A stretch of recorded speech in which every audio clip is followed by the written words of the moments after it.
I have to apologize in one sense that here I am to talk about postmodernism, which is overthrowing in many ways the tenets of modernism, which in turn was challenging and opposing classical art, and yet I'm taking an absolutely sort of Cartesian, you probably wouldn't think so, but Cartesian, categorizing, linear approach to the presentation of this lecture. I'm up in front of you, I shall move from point to point, and I dare say I can't avoid reaching a conclusion. I must apologize for that. It will be a false conclusion, it will be an illusion if it seems to be a conclusion, because the field is inconclusive. However, there are many aspects of postmodernism that I want to put before you, and I hope that I will also be able to develop ideas with regard to complex systems that will be not only of interest to you, but might suggest some further engagement with artists would be in some way profitable. What was this systems ethic that I talked about? Well, it was very simple-minded. But many artists, principally I would say in the first instance Jack Burnham in his book Beyond Modern Sculpture, attempted to understand their work, the painting and sculpture that they did, and the thinking they did about it, in an entirely new light at the beginning of the 60s. What we were beginning to understand was that the emphasis in art for, in fact, some 50 or 60 years was actually upon process, on system, on methods of interaction, playing with ambiguity and uncertainty. Much more that than it was on the art object. We were beginning to understand art as a field of activity. And the meaning, the place of meaning in the process of creating art was not entirely clear. The old linearity, the idea of a one-way linearity of information, of the sender, the artist, to the receiver, the viewer, through the vehicle of the painting or the sculpture, didn't seem to be a satisfactory model for what was interesting us. And we recognize, of course, that the viewer creates meaning. That it is the viewer, with all his or her personal, or her, I'll use his if everyone will agree with that, with his desires and anxieties, would be bringing to the painting or the sculpture the context out of which a meaning would be forged. The context of the viewer and the work itself. Between those two would be an interaction, a negotiation to create meaning. Before I go on, and trying to avoid a linear development in this address, I'd like to start with both ends and see if I can work towards a middle. Let me show you what I mean.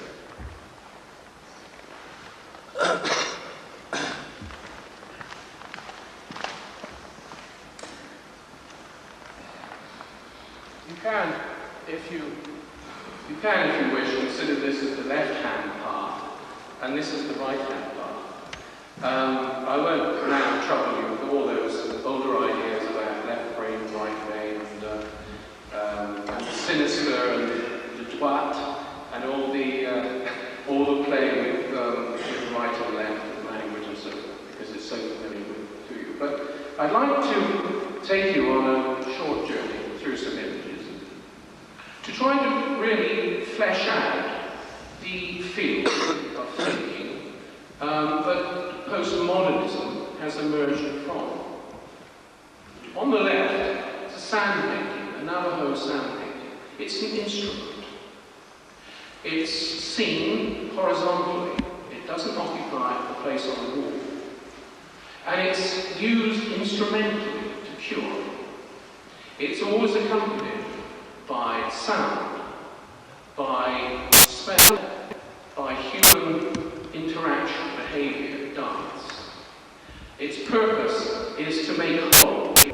It's a holistic instrument. Not only to make the individual psychologically whole and the group more integrated, but also to will try to make a relationship with the environment, to create those changes in the environment which are most favourable to the survival of the group. It's part of a series of chants, the creation chants of the Navajo, and this represents the emergence myth. It's an image which is talking about process. It's an image which is talking about the emergence of man into the world. On the left, looking at the other end of the scale, so to speak, on the right-hand side, we have a machine image, a remote sensing of our world. I couldn't fail to point out to you, but it must be very obvious to you, that it does rather put us in a stage of infancy, doesn't it? As Gaia, as the world. It's that stade du miroir of Lacan, the mirror stage in the development of the consciousness of the planet, when we are able to get up there remotely, or in fact with the astronauts, and look back on ourselves.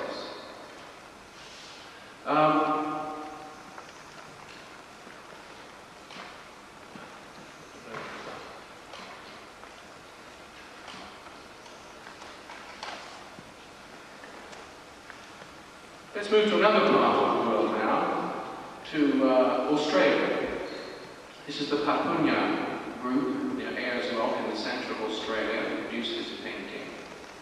Again, notice that this is, or I should point out to you, that this is seen with a bird's eye view. This is mapping a territory, mapping it, mythologically mapping it in time. This is possum dreaming. The dream time of the Australians provides the Aboriginal Australia with an opportunity to move in time and then to place mythical and psychological significance into the landscape and to report on that visually. Both these images represent bird's eye view of the process of a set of myths, and they're made to be looked down upon.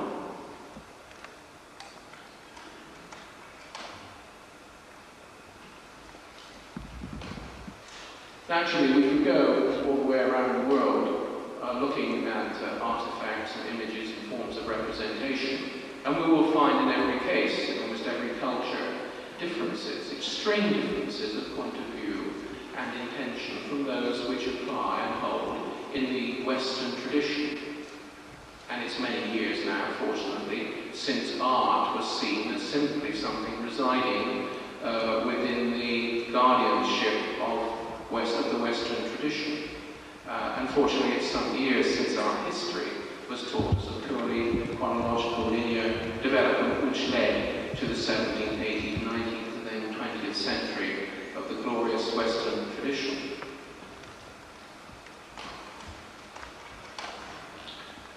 So, let me look at this question of what we're looking at and what we might be looking for, and the idea of representation and signification.